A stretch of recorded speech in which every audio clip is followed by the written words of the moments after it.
I'm Mark Golub, and in the news, the recent trip to the Middle East by the Conference of Presidents of major American Jewish organizations with stops in Turkey and Egypt before arriving in Israel, where the group hosted its own major conference.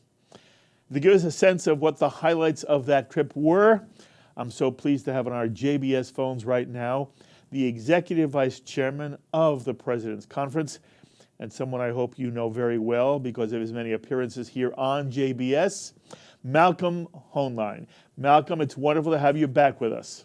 Good to be back. I missed you. I missed you too. All right, I want to start with your stops in Turkey and Egypt, where I understand you had the opportunity to meet with countries' top leaders, including Turkey's President Erdoğan and Egypt's President el-Sisi. First, tell us about how your trip to Turkey was set up and what you felt came out of your meeting with the president.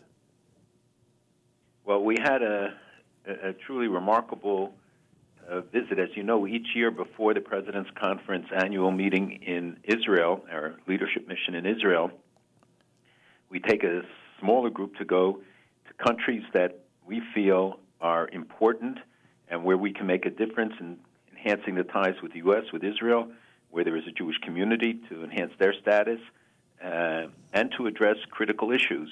And Turkey today is certainly a very critical country because of the strained relations with Israel, which have improved somewhat, though I still think we have a long way to go, and because of Turkey's relationship with the war in Syria, with Iran.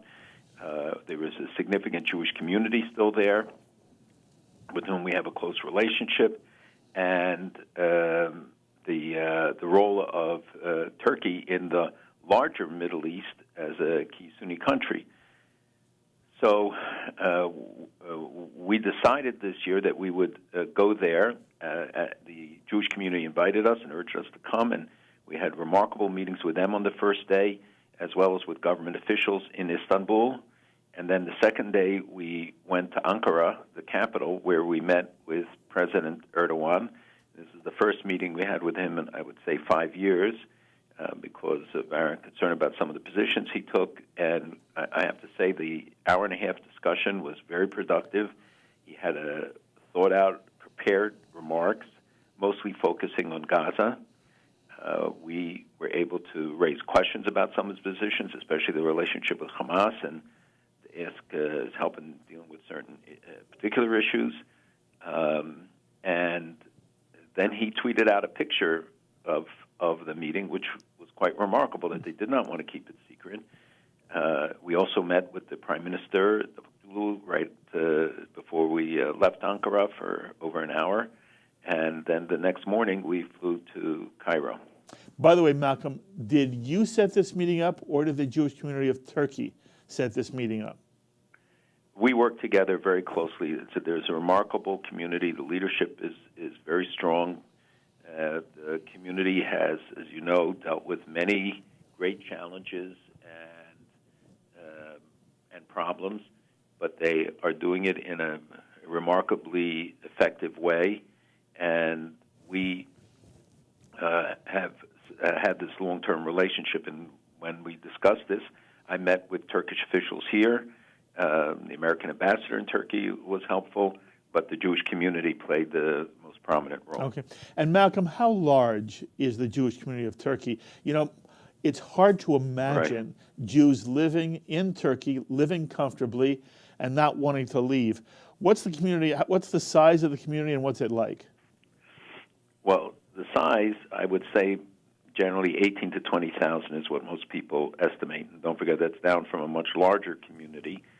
And it has a long history that was augmented greatly during the Inquisition years, when many Jews came to then Constantinople, which I think was the largest Jewish community in the 1500s and the largest Jewish community in the world at the time.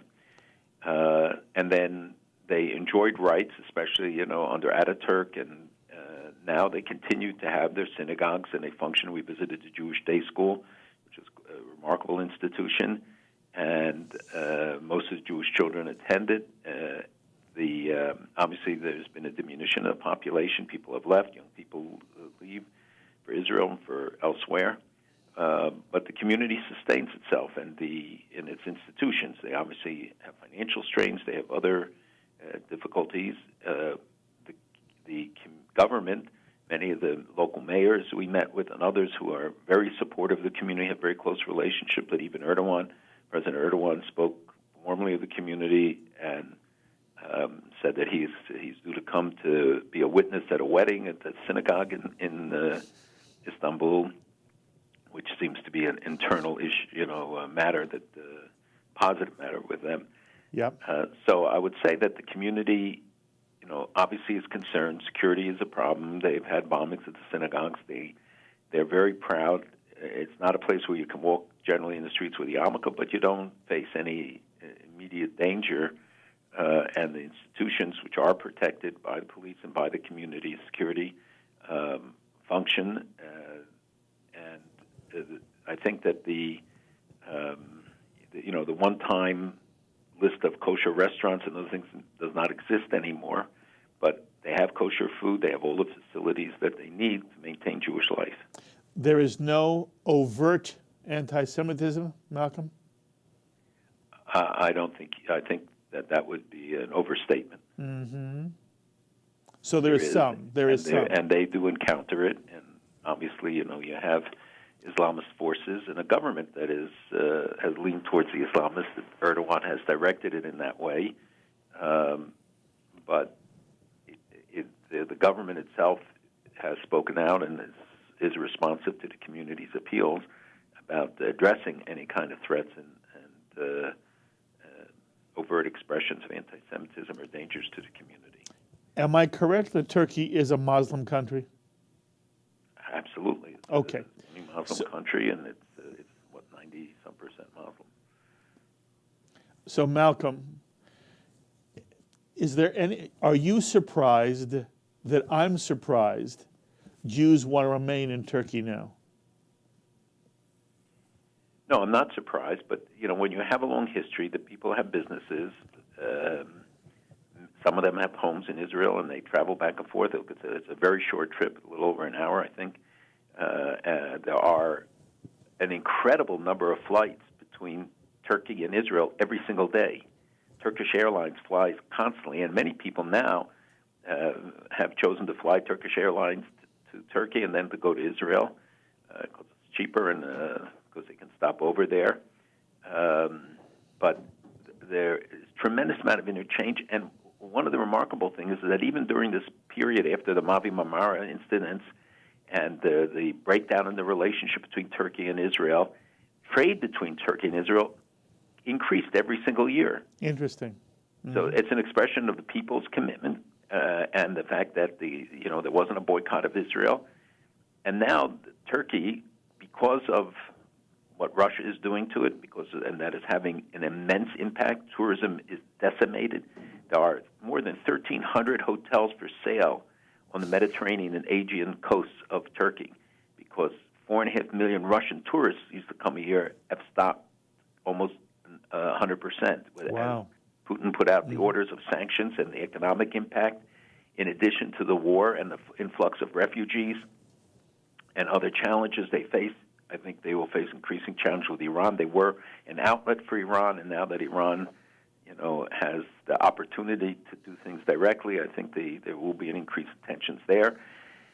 So Turkey faces both internal challenges from the PKK to some of the terrorism, some of the other incidents, the threat from, as they see it, from their border with Syria. For a while, they had an open border and good relations with Assad, but that quickly soured. And obviously today it's very tense, and Turkish planes bomb positions. They say it's ISIS. The others say no, that's Kurdish positions. And so they have internal issues. They have external issues, and for those reasons, I think that maybe reestablishing relations with Israel or bettering the relations with Israel is more attractive. In addition, as you know, for many years I've tried to promote the idea of a Mediterranean alternative for Israel, that Israel, to take him out of the Middle East and put him in the Mediterranean, which is a much more calm and area and great opportunities not to neglect its relationship with its neighbors and its place in the region, but to look for an alternative, in that the new relationship with Cyprus and Greece has given new credibility, new significance to this relationship. And we visited there in January together with leaders of B'nai B'rith and leaders of the Greek American community. We visited Israel and met the Prime Minister and others, and then we went to Cyprus and met the President, Prime Minister, Defense Minister, the same in Greece.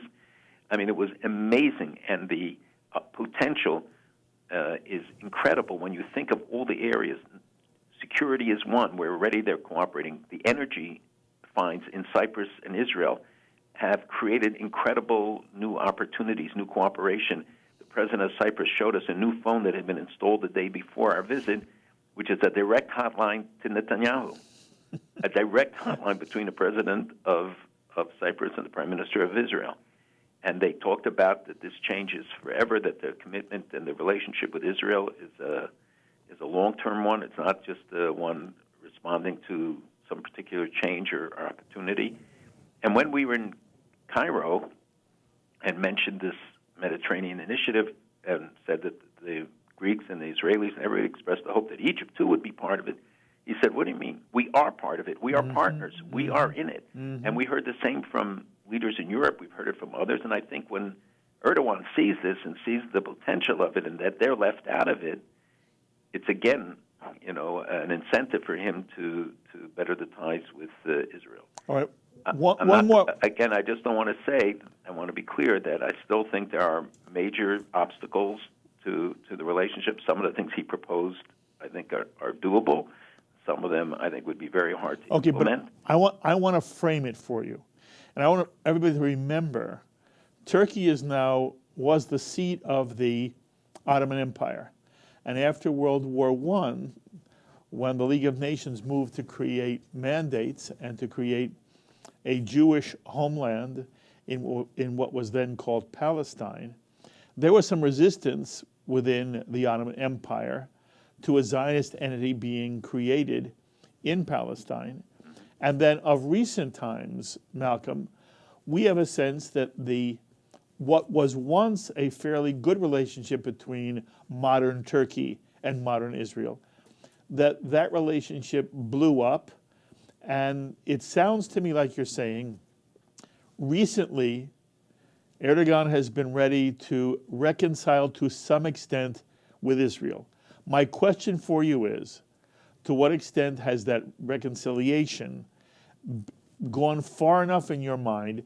Are there issues, when you meet with Erdogan, does he ever complain to you about anything Israel is or does?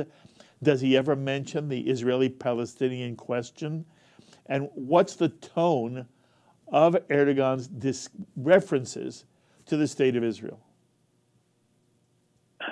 So I have to remember all those questions. He did raise it. He spent a great deal of time of his opening presentation on the issues of Gaza. He had an 8-point plan, the first of which was an apology by Israel about Marmara, the Mavi Marmara incident, and he said Israel has done that, and compensation for the families of some of the victims. And he said they're well on their way to doing that, and that there's ongoing negotiations with Israel.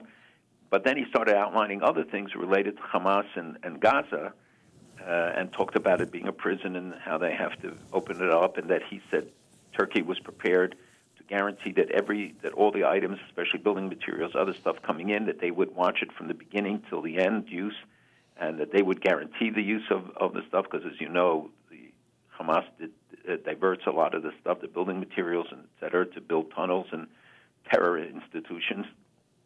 And he expressed some criticism. He talked about the Palestinian issues, but primarily about Gaza. And then we raised our concerns with him particularly about the tunnels. And he said, well, they don't have roads in the tunnels. And I said, and for the export of their goods. So I said to him that the tunnels to Egypt, were used for smuggling, so you could say some of them were tunnels for trade. These tunnels into Israel have only one purpose, and they're tunnels for terror. They're only meant to carry out attacks against Israel. And we spent some time talking about, MIAs, the bodies of the Israeli soldiers, about many other things related to Hamas. And he was open to the discussion. Obviously, he has some very fixed views, some of which I think are not a reflection of the reality on the ground in Gaza, but in fact that there was an element of change, and it was reflected in the fact that he sent out the picture of our meeting. In fact, before we got back to the hotel in Istanbul, we started getting calls from press about it because he put it out. They put it out all over the world. That they didn't try to hide it, or the fact that we were there and some of the issues that we discussed.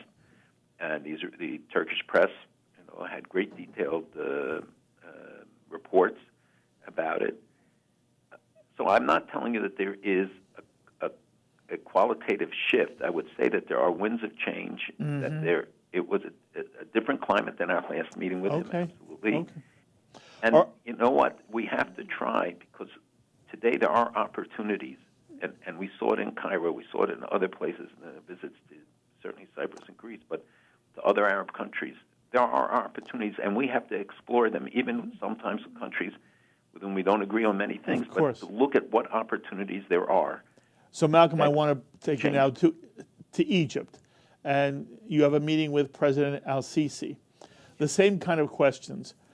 We heard, by the way, that it is only recently, this year, that textbooks in Egyptian schools made mention of the fact that there is a peace treaty between Israel and Egypt. It goes back to the 1970s, but that many young people going to school in Egypt were never told there's a formal peace treaty between Egypt and Israel.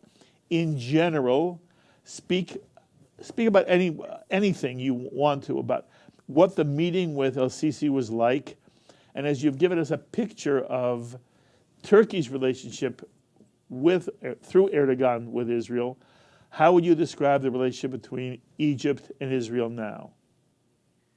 Okay. Well, for one, the meeting with President Sisi was truly remarkable. He spoke for an hour without notes, took questions for an hour, and then invited us to take a group picture with him, and he met individually with everybody, spoke individually to everybody, but it was truly remarkable in its content and his descriptions of the cooperation today between Israel and Egypt on military front, on Sinai and Gaza, and it is, and we heard the same in this meeting we had with the Minister of Security. The assessments, their evaluations of the problems, the threat of ISIS, the threat that they face from Libya, where both ISIS and Al-Qaeda are today active, but of the collapse of the structure in Libya. They have a 1,700-kilometer border there, and as he said, usually you have two countries on a border who monitor it. He said in this case they have to do both sides. And he has the same with the Sudan, of equal length. And then he has the Sinai, and he has the problems from Gaza, and he has acted decisively. He talked about, we raised, and they discussed everything, human rights issues, other issues, talked about the challenges, internal and external, that Egypt faces, the relationships with other countries. And in part, in all of these places, you see the absence of the West, or the diminution of the role of the West, including the United States, and people questioning what the intent is, what the policies are. But they're very open to the United States. They're very open to the West. They are now dealing with Russia because sometimes they say we have no alternative. We're being driven there. But Sisi's assessments were, I'd say, very close to what we heard from key people in Israel. The peace that exists and the kind of relationship. As he said, if I would have told you 30 years ago that 1,000 Egyptian tanks can go in the Sinai and Egyptian warplanes would fly on the border of Israel every day and nobody has to worry about a stray bullet, would you have believed it? Mm-hmm. When Sadat came 40 years ago, he never would have imagined this level of cooperation. Mm-hmm. But it doesn't necessarily translate to the people. Although I must say that everybody we met, all the encounters, people could tell eventually that we were a Jewish group. The people were warm in the hotels. They provided us with everything we needed to keep a kosher kitchen, to have all the facilities. Again, we went into places. We were in a Nile cruise. We were in other things, and we had a kosher table, and the boat had other guests, other Egyptians there, and it was certainly no problem whatsoever. People were warm in greeting us and welcoming us. But there is a big problem. It's still not a piece of the people. And you saw it in this recent incident in the parliament where somebody who met with the Israeli ambassador has been expelled, although they say that it's not because of that. It's because of his errant behavior. But the incident that provoked the reaction, including him getting hit with a shoe by another member, was a meeting with the... But on the other hand, you cite something which is very important, and it's so disappointing that the media doesn't credit and thereby give encouragement for the kind of positive changes that take place when they change the textbook, something we have called for years, from the Palestinian Authority, whose textbooks remain terrible, from Jordan, whose textbooks remain terrible. Here, they introduced in the last few months a textbook that says the 1979 peace treaty ended the state of war with Israel. That alone is a dramatic change. Yes. And not appreciated, and I'm really happy that you mentioned it, because I try to cite it to people. It's going to take a long time before a lot of the animosity and till issues are resolved. But there isn't that much sympathy today, right now, for the Palestinian Authority. There is for the people, but not for the authority. That's amazing. Leaders. Okay. And they look at it as a kleptocracy. They say, even other Arab leaders, not President Sisi necessarily, but they all say to us, look, any money we give ends up in their pockets. It doesn't go to help the people. Yes. And they're tired and frustrated also by the failure to respond to the peace and treaties, to come to the table, to negotiate. They want this problem off the table. They want to see the Palestinian issue, resolved. But I will tell you that they don't want to do it at the sacrifice of their security, because they look at Israel differently. They see it as an island of stability in the midst of the volcano that the Middle East is. Malcolm, was there any discussion in either country when you met either with Erdoğan or with el-Sisi about either the Iranian nuclear deal or, for that matter, the war on ISIS? Start with the Iranian nuclear deal. Any discussion in either country about that? Of course. And Iran is still seen as the big threat in most of the Middle East, even in the Mediterranean area. People are very concerned. They're concerned about the ramifications of the deal, the money that will flow. In the case of Egypt, they have to worry about the money flowing to Hamas. They have to worry about money coming into the Sinai, Iranian money, and supporting terrorist groups that are operative there. For Turkey as well, there's a great concern about what this means in a nuclear race, and how these countries are saying they're not going to be left behind if there's a nuclear race. Egypt, Turkey, others have said that they will have to participate and be competitive in that regard. So there's a lot of apprehension about Iran, about Iran's aggressive role within the region. As you know, Iran has long targeted Egypt, but also has had tensions with Turkey, extensive tensions lately. And they see them as they proclaim themselves, the Iranians, as the first time they control 4 Arab capitals: Baghdad, Sana'a, Damascus, and Beirut. And their aggressive designs for the region are very clear to people. So I would say that throughout the region and many other places, there's great concern. You see that the American people, by the way, in the latest polls, 2/3 still think that the deal's a bad deal, and 80% don't trust the Iranians. And they look at the missile launches. We see the aggressive behavior against our troops, that what they did with the sailors and the constant humiliation after their release and releasing videos as symbolic, but let alone their on-the-ground activities, which are of great concern. And it's a global danger in South America, Africa, elsewhere. And the people like the Egyptians and others see this danger. And then they see the Russian-Iranian alliance in Egypt, in Syria, with Hezbollah also. And this is a great danger, perceived as a great danger. what this would mean, how this would be expanded, what it will mean for the future of Syria, whether it can be stabilizing or destabilizing. Mm-hmm. And what about the conflict with ISIS? What was said about that? Again, everywhere. For Egypt, ISIS is a threat because they're now in Libya, in the city of Sirte, which I think could be a big threat to Mediterranean shipping and other things. There are 5,000 ISIS troops there.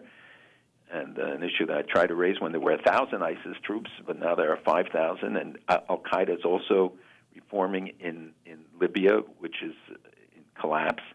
The presence of ISIS in Sinai for Egypt is a major threat, and the cooperation between ISIS and the military wing, as they call it, of Hamas, as opposed to the political wing.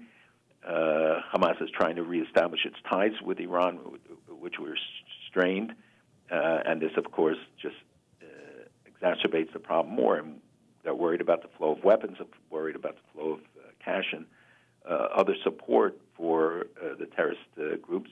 For Turkey, ISIS is a major challenge. It's along their border. There are accusations that they helped ISIS, which they deny, but they did have an open border and there was a free flow of people, which has now been closed. But their major threat, the thing they focus more, is about the Kurdish rebels and the threat of the PKK. But they also cite ISIS as a danger. Very, very interesting.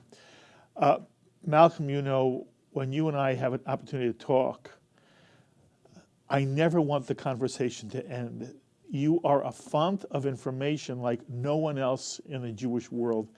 And I hope you don't get tired of my always saying to you, you do fabulous work.